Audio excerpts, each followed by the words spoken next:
Hi, you are welcome to my channel and page. I'm Dr. Hugh, a theorist and scientist, a private researcher and independent investigator.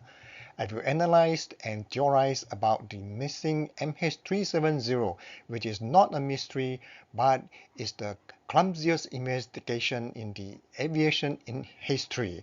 I will present more than 10 reasons to explain why MH370 did not crash into the Indian Ocean.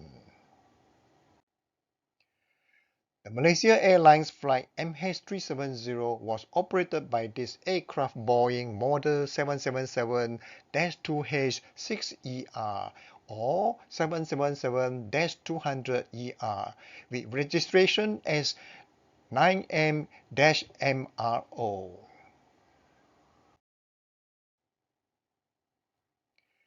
In the midnight on the day 8th of March 2014, carrying 239 people on board, which were 227 passengers and 12 crew, the planned destination of MH370 was Beijing Capital International Airport, China, following the airline path from KLIA, crossing South China Sea and over Vietnam. At 12:41 a.m. on the day 8th of March 2014, MH370 took off from Kuala Lumpur International Airport, KLIA, destined for Beijing, China.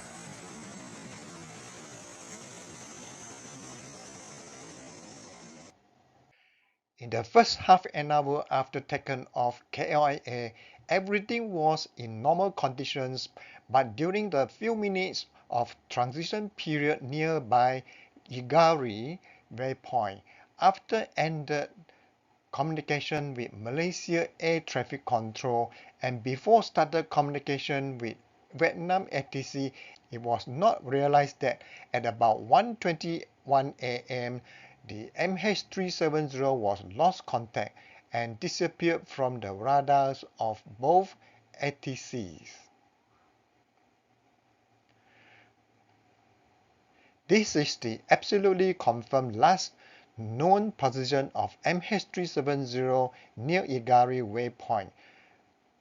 Those later on detection by other radars, satellites, and devices are not absolute, but are only postulation or speculation. All of them are questionable. Very unfortunate, the delayed flight MH370 has never arrived after many hours, after many days, and after many years. Thank you for watching my video. To watch my theories and sciences for new updates, please subscribe and follow my channel and page.